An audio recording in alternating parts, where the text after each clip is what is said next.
Today on CityCast Philly. Imagine waking up one day and looking out your window to see 20 dinosaurs mounted on a roof of a building. I'm not joking. There are really enormous sculptures of prehistoric creatures on an apartment building downtown. Is this a prank or art? Let's get to the bottom of this mystery. It's Thursday, July 20th. I'm Trinae Nuri, and here's what Philly's talking about.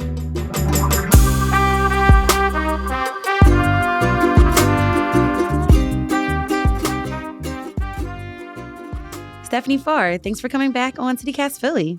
It's my pleasure. Thanks for having me, Trinae. Sure. In your work as a columnist at the Inquirer, you try to track down some of the most interesting characters in this city. And living in Philly, we have a lot of rooftops, a lot of rooftop bars, people chilling, hanging out, like to see the skyline. But there is a rooftop in the city where dinosaurs are hanging out. What is happening here?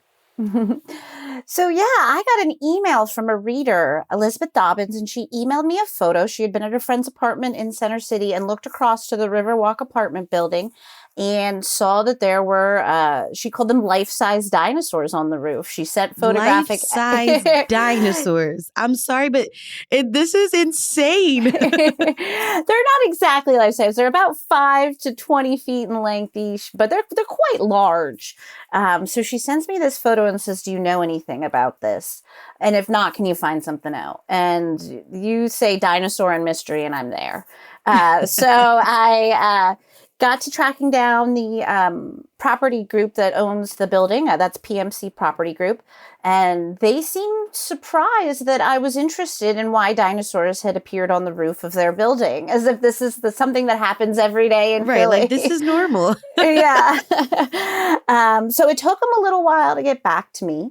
But what it turns out is that they have 2 towers in the Riverwalk Apartments, the North and the South Tower. The 20 dinosaurs are spread out evenly between the 2 towers. And what I was initially told is just that the property group likes to do something fun at each of its buildings for its tenants, and this is what they decided to do at this particular property. I was able to get a tenant to talk to me. They didn't want to give me their name. They didn't want to jeopardize their lease, but what they said was that the green area where these dinosaurs were placed on when they were given tours of the building was billed as a picnic area, but that it's been kind of cordoned off to residents since opening. And then one day these dinosaurs just showed up. So it was originally supposed to be a picnic area, and now it's kind of a home for dinosaurs. Interesting. Okay. So, I'm laughing because when you are looking for an apartment, you look for the space, the square footage, if it has amenities.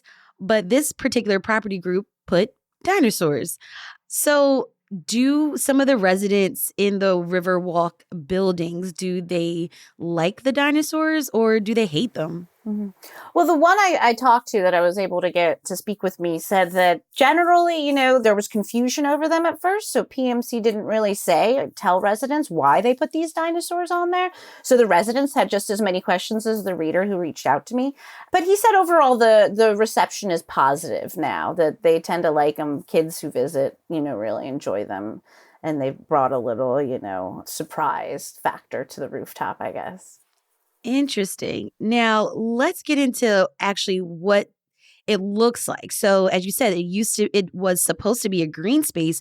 Can you describe what the landscape is for them? Yeah, the roof of the towers are quite large. So there's a pool and there is areas for the tenants to gather and eat.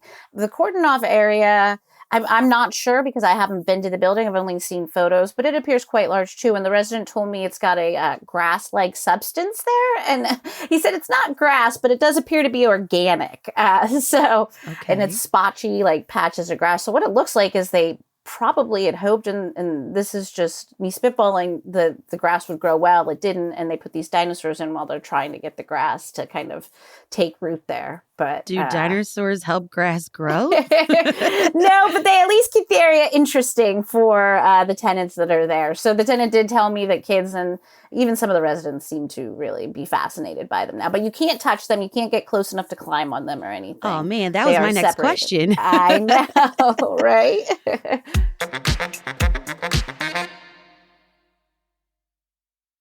do you even buy a giant dinosaur statue or sculpture? Right. So this was one of the really interesting things that came through my reporting too, because I had that same exact question. And PMC told me that they bought the 20 sculptures from this place called Best of France Antiques in Doylestown. And I've never heard of this place. And so I Google it, and they've got everything. They've got vampire hunting kits. They've got a lot more of these dinosaurs and, just really weird and esoteric stuff from around the world. And I called up the owner, and he was a fascinating guy, Ed Crimmy. And he told me that he had bought, I think it was a collection of about 100 of these very large dinosaurs right before the pandemic from overseas, had them shipped over. And before PMC bought 20 of them, his main clients for the dinosaurs were grandparents who would buy them to keep in their backyard for their grandchildren. I'm speechless right now, Stephanie. That's what I said. My grandma had a tire swing for me when I was a kid. And there's grandparents out there buying these dinosaurs. Honestly, I feel like if at a certain age, I think I would actually be terrified because I'm a small person. And then I see this giant dinosaur in grandmom's or grandpa's backyard. Interesting. Okay. This is a very interesting story. Now, how much does one of these dinosaurs cost? According to Ed, the owner of Best of France Antiques in Doylestown, the dinosaurs range in cost from $1,200 for the smaller ones to up to $10,000 a piece for the larger ones.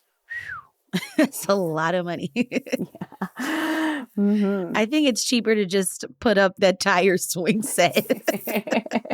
I agree. I feel like this is such a Philly thing to do. Like, random artwork pops up all over the city. And you recently wrote about another piece of art called the Boob Garden sculpture, which are these chairs or pieces of furniture that are covered in these soft, plushy boobs in South Philly. Is there something about our city that invites people to be playful or, share their art to the public like this? Yeah, I definitely think so. I think that Philly really is able to lean into the weird, and people really here like being pulled out of their everyday existence and kind of being like, what is this boob chair? What is this dinosaur doing on this apartment building?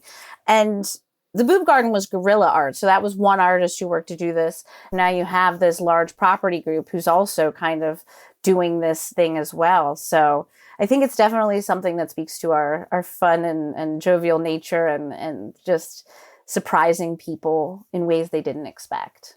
For sure.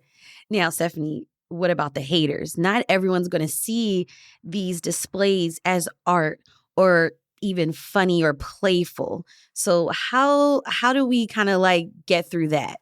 I think that's a good question. When you make art, no matter if it's writing, if it's radio, if it's a painting, you're always going to have haters. And, let them hate. No, nobody likes us and we don't care. Yes. So if we get joy out of it, it brings you joy. If it brings me joy, then who cares about the haters who can't find the joy in that moment? Let them go about, being salty at the world. Now, what's the plan for the dinosaurs? Are they going to stay there forever, or is this a temporary installation? I'm not sure. I didn't get that information from PMC, but given, all they had to invest in the dinosaurs, not only to purchase them, but to get them raised up onto the roof via a crane, I would think that they were going to stay there for quite some time. Get a 1-bedroom apartment, great views of downtown, and a view of a dinosaur. All right, that was Stephanie Farr, columnist at the Philadelphia Inquirer. Stephanie, thank you so much for joining me on CityCast Philly. Thank you, Trinae. We'll have a link to Stephanie's column in our show notes. And here's what else Philly's talking about. Republicans on the U.S. House Appropriations Committee voted to deny federal funding to 3 LGBTQ community centers. The Philadelphia Inquirer reports 2 of those centers are here in our area, the William Way Community Center in Philly and the LGBT Center of Greater Reading. The committee also voted to ban the flying of pride flags over government buildings. A day before the vote, lawmakers had a heated debate. Democrats accused Republicans of open bigotry, while Republicans called the project's woke priorities. And a new playground is coming to FDR Park in South Philly next month.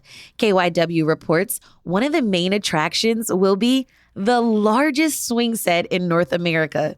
The Anna C. Verna Playground is named after the first woman to serve on city council. I gotta try this swing. Check out the Hey Philly newsletter for more Philly news.